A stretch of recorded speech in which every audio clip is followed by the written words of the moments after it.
So, yeah, that's a little taste of how she's running right now. I think it sounds amazing. I think it feels amazing. I'm just really itching to get back out to the track. But pretty much what the purpose of today's video is, basically going to be going over everything that I've done to the car up to this point. I get a lot of people asking me that aren't familiar with the channel. They always ask me, hey, what's done to the car? Or like, what are the mods that you have done besides, you know, the engine just being built? And there's actually a lot that I've done to this car, and I've owned it for 5 years. I'm the original owner, so there's a lot that's actually been done to the car in that period of time that I'm just gonna kind of go into today. There's a lot more that I still need to do, obviously. That list never ends, but I'm just gonna go into everything, I guess, part by part, everything that I've done to the car up to this point. So I figure I'll start right off the bat with probably one of the most important things regarding a car and then driving it aggressively is the tires. So currently I'm running Bridgestone RE71Rs. This is the first time I've actually ran this tire, and before I switched to it, I was running Federal RSRRs, which, I mean, they're really cheap tires, and you shouldn't buy them expecting the absolute best performance out of them because they're somewhat cheaper tire. But I went from driving those on the track, and I mean, they were good for the first couple laps, and then once they got hot, they just didn't work anymore. But everything that I've heard about these tires on track everything that I've heard is leading me to believe that they work very well on track. So I unfortunately haven't had the opportunity to use them on track, but I'm going to be buying 2 more of these because these are about a year old. The rear tires I've had for the same, I bought them all as a set, so they're all the same age, but the 2 front tires are beginning to get a little bald, which is why, well, one of the reasons why I'm having traction issues. And the other reason was just I don't have enough tires. So hopefully one day I can swap the wheels out for, you know, a 9.5 inch and run a 265. But while we're here, I should probably go over the brake situation. So last time I was at the track, well, every time I've gone to the track, the brakes have been an issue. And I upgraded to EBC slotted rotors and yellow pads, and it's still just not enough for what the car's doing now. I think we can all agree that the car's a little bit too fast for its own good at this point, just for what the car is. But the brakes are definitely one of the things that need upgrading, and I bought a big brake kit for the car by R1 Concepts, and that's actually on the way, and that's most likely going to be the first video regarding the ST for next year. So once we get those brakes on, I'm going to compare them obviously to the stock brakes, which is going to be a night and day comparison, and I'll go into how they are on the street, and then we'll actually go out and test them on the track to make sure, you know, they can actually stand up to the task of stopping this thing. So one more thing I wanted to get into before we started getting into the power modifications that I've done was the weight of the car. Now, I have gone to the absolute extreme, and I mean, I do have some cleaning up to do. I still have some sound deadening throughout the entire car, but I already went ahead and took every panel, clip, wire, even all the wiring and clips and sensors that I just didn't need anymore, I went ahead and took out. I had to go through the entire body harness and remove wires pin by pin. I actually ended up saving about like 10-15 pounds just in wiring when I did that, and it just overall makes the chassis harness just a lot more simplified, so that way I don't have any weird wires just hanging around for no reason. But like I said, I still need to remove the sound deadening. Roll cage is definitely in the bucket list. I still need to get that done, but that'll come with time. For now, I just have the harness bar, and that's, you know, doing the job that it needs to for now. I plan on taking off or taking out all of the window regulators. I'm going to be running nets in the front windows, so those aren't going to have any more glass, and neither will the rear doors. Instead of glass, they'll be replaced with Lexan. So that's the route I'm going to go with that. But I went through the whole car, behind the dash. I removed pretty much everything that wasn't necessary behind the dash: radio, climate control, all the vents and airbags. There's not a single airbag in this car anymore, so kind of taking the safety out of it, but I mean, once I get the roll cage and everything like that, then it'll be really safe. But yeah, the car weighs just under 3,000 pounds with a full tank and me in it. So I mean, it's not too bad, not too light, but it's still not that heavy either, because these cars come I think at 3,300 pounds from it's the curb weight from the factory. So shed a lot of weight, and that's with, like I said, it's with me in it and a full tank, so it was a wet car.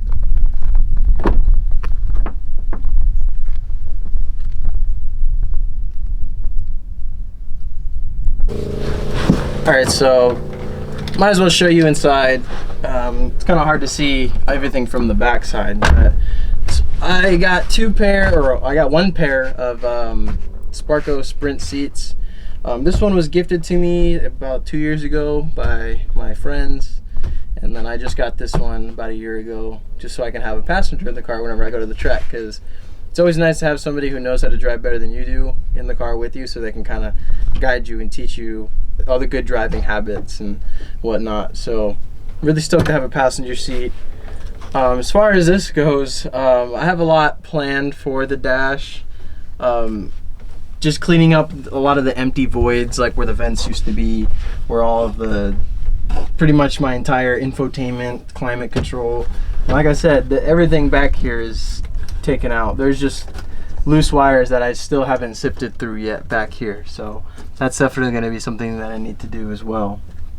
But just as an example, if you can look at this connector down here, if you look at the wires and how many of them there are coming from the top of this connector, and then how many in comparison are coming out of the bottom, you can see how many wires I actually eliminated out of the system. So I still need to go on this side of the connector up into the dash and take out everything that is not needed past that point. So got a little bit more work to do, but I feel like I knocked out part of the big part of it. I mean, besides the doors and whatnot, but eventually. Alright, so now to my personal favorite part about the car, just because it's taken a lot of time and dedication and just a lot to get the car to this point, and the engine in particular. So yeah, this is my 2-liter that I built at home in garage. You know, I didn't take it to a shop or anything. So I don't even know where to start. So when I first got this car, it was in 2015. Obviously it was bone stock, the original owner. And I just, you know, just like the rest of us, we just buy a car and then we start wanting to get that itch to go faster, wanting to go faster, you know. And then you buy your first thing. I believe this engine intake was the first actual, like, I guess, power mod that I ever installed. And then I guess once I got that, it was just a chain reaction of, you know, typical ST owners, they go and buy blow-off valves. That's what I did. As most do, I got tired of it. So I eventually switched over to an HKS external blow-off valve. And that's actually on the elbow of my intercooler down here. So it's a lot more, I guess, more inexpensive than the CPE kit, which everybody typically gets. But decided to run with that. And then, I mean, I'll just start naming things off. It's got a full 3-inch turbo back. So I mean, it was an agency powered catback, but I had it cut up because the resonator started making noise. So I threw in a vibrant resonator and a MBRP resonator, and works just fine. Sounds the way it does now. I have the intake. I have dual Damon Motorsports catch cans, because, you know, with high boost, you want to be able to make sure you're not getting any oil back into the intake. That's very important, because oil actually does decrease the octane rating of your fuel when it's in the combustion chamber. So you want to eliminate that as much as possible. I have Damon Motorsports mounts all around, trans mount, rear engine mount, and the passenger side engine mount. I mean, if you're familiar, if you're used to seeing me wrench on this car, you would know that I built the engine. myself. It's been through it's been apart its fair share of times, but you know, it's gotten to this point where I feel confident that it's gonna be ready for a beating when we get to the track. So it's got Molle pistons, Molle power pack pistons, Manley H-beam rods, not the Turbo Toughs, but they are H-beam rods from Manley. King tri-metal racing bearings, ARP 2000 main studs, and I had my run with the head studs, but I was misinformed and ended up stretching those head studs actually and blowing the head gasket. So I eventually upgraded to the 625 plus head studs from ARP. They're just stronger, more tensile head studs that can take more of a torquing. And an OEM head gasket, which seals dramatically better than any other head gasket on the market. So don't let anybody tell you differently. So still using the 2-liter crank. So it's nothing like, it's not stroked out or anything. I kind of wanted to keep it rev happy, and I didn't want to have to worry about revving it out if that was the case. Now moving to the head. So after I had blown the head gasket and, you know, cracked the first head that I had on the engine, like I said, this year's been crazy. After all of that shenanigans, I decided just to go all out with it and got Piper V3 cams. They're 285 duration cams, so it's pretty aggressive when you're really getting on it. I got those, and then I got Mountoon dual valve springs, and had the bowls in the actual head where the valves are. I had all that ported out because it was very restrictive. So that freed up some flow from the head, which these heads are terrible with flow. This is still the 2-liter head, which, you know, unfortunately that's just what I have to deal with right now. But I got the valve springs, the valves as well, SuperTech valves, exhaust and intake valves. And yeah, after that, it totally changed the characteristic of this car. And to be completely honest, if you're trying to build a car that's, you know, especially this platform, it takes a lot to be able to get the power out of this thing, just because you're so limited with, first of all, the head flow and the fueling. Fueling is a huge issue with these cars and being able to make big power, and that's why I have to run, or all of us that want to make big power have to run auxiliary fueling, which this module right here controls. It's from Stratified, and it just adds an extra 2 injectors right here at the throttle body down here, and that just adds more fuel and more capability to make more power. Eventually I want to make the change to a 4-port setup to where it's not 2 injectors, it's an additional 4, so 1 per cylinder. When I got this kit like almost 4 years ago, they just didn't have that option, so this is what I'm rocking right now.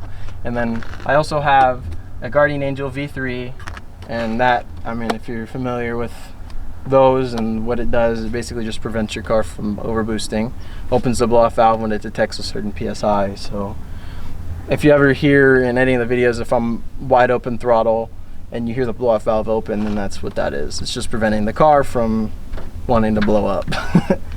And oh yeah, actually Alexis, he's going filming right now. Him and a bunch of my other coworkers all pitched in to get me a coil radiator, and I couldn't be any more satisfied with how it's performed. I mean, it keeps the car cool, especially when it's cold. Now, around this season, the car's definitely been running a lot colder when I'm pushing it. So that's the whole deal. I wanted it to be good for when we go to the track. And continuing with the cooling, I actually rigged up a separate oil cooler right here. The core is actually from an E30 M3 BMW, so that was funny how I just got that core for free, chopped the ends off, and had one of my friends weld AN fittings on the sides, and rigged up my own hosing and a Mishimoto thermostatic sandwich plate at the oil filter and made that work. And I have a ATP front mount intercooler, uses a Garrett core. I think it's about 3.5 inches thick. Pretty good. It's good up to 600 horsepower, they claim, so that's plenty for me. I don't think I'm going to be getting anywhere close to that anytime soon. So I don't really know what else. I did do a balance shaft delete on the engine. That, I mean, it just frees up more power and it makes the engine a little bit more rev happy, actually a lot more rev happy. And it has a ACT 6-puck clutch with the single mass flywheel now. The car is currently tuned by Purple Drink Tuning. Ryan, he's one of their main guys there. He's been working the sauce in this thing for the past, 6-7 months. Kind of working with me through all the hiccups and everything like that. So I appreciate all of his help and where he's got the car now. So yeah, I mean, the next thing I need to do is just take it to the dyno and see how much it actually makes. But as far as what you need to be able to make power with these cars, it's kind of a lot. This car does, I forgot to mention a huge thing. It does have a Garrett GTX 2867R with a .64 AR housing. So it's the smaller AR, but I kind of wanted to keep that responsiveness, which it actually does have now. You'll give it like not even a quarter throttle and be out of vacuum in the boost. So it's like I'm saying, it's a totally different experience when you're sitting there behind the wheel having to deal with the car, and you know, it's cammed and you just get that. I've never had a car that's cammed before, and it's a whole different animal with the cams now. So couldn't be more happy with how the car is and how it sits. And I guess, I mean, going with what I was saying about making power with these cars, it's really up to fueling and being able to flow enough air through the engine, because the flow is a huge limiting factor, and so is the fueling. Because just to be able to run E85 with these cars, you have to run 4-port fueling at the ports, so a total of 8 injectors with a new low pressure fuel pump as well. So just to be able to supply enough fuel to the engine to run E, you have to go through this whole step-by-step process just to be able to get to that point. It's taken me a long time to get to this point, but you know, it's totally worth it in the end, and I wouldn't trade it for the world. So the car is currently running on Motul 300V racing oil, and I mean, as much as people say, you know, oils really don't matter, it actually really does matter 100%. It's very important because it's literally the engine's blood. It's what supplies everything with the proper oil film that it needs to operate safely and, you know, for long periods of time under high stress. So I highly recommend Motul oil, and I also have Motul transmission fluid in it as well. And since I made that switch, it's way more smooth gear shifts. I feel way more confident getting into gear as well, just because it doesn't feel like the transmission is fighting as much. And I also have water wetter, and that I also saw the benefit with that when you're, you know, getting the car hot and, you know, you're pushing the crap out of the car, and the temps, the oil, I mean, not the oil temps, but the coolant temps will stay substantially lower. Because ideally, distilled water is the best coolant you can have, because it absorbs the most heat, and it can dissipate the most heat as well. So yeah, I have that. And then the car is fueled on E50. So I was on E30 for quite a long time, and then I made the switch to E50 once I started tuning at Delicious Tuning. And then from there, you know, if you've seen the channel, you've seen what happened after that. I mean, it was unfortunate, but you know, it's a part of the learning process. But now I'm tuned through, like I said, Purple Drink Tuning, and he's made it work flawlessly, and I'm sure Alexis can vouch for that. it's pretty quick now. But yeah, I'm super satisfied with all the oil that I run. I mean, I highly recommend it for anybody who's actually trying to push the crap out of these cars. So one thing that I haven't mentioned yet is the way that the suspension is set up. There's nothing special or particular about it. I mean, I just installed the BC Racing the DS series coilovers, and I mean, that was another thing that totally transformed the car. I mean, if you've installed coilovers on your car, you understand that it makes a totally different animal. It almost felt like cheat codes when I had gotten it, because of just how responsive and planted the car felt.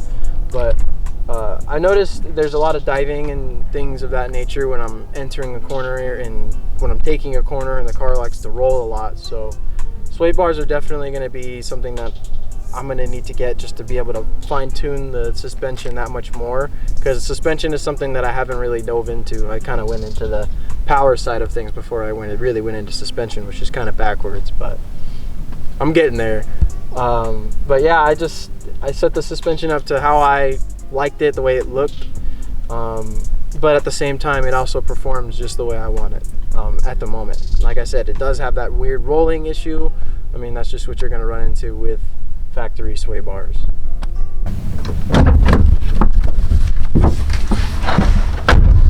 All right, so I feel like I kind of went over everything I needed to. The car is amazing in my opinion. Driving it, hearing it, everything about it, building it, the whole process has just been life-changing to say the least. I mean, it's just furthered my experience with not just the car, but just in engine building and everything that comes along with building a track car.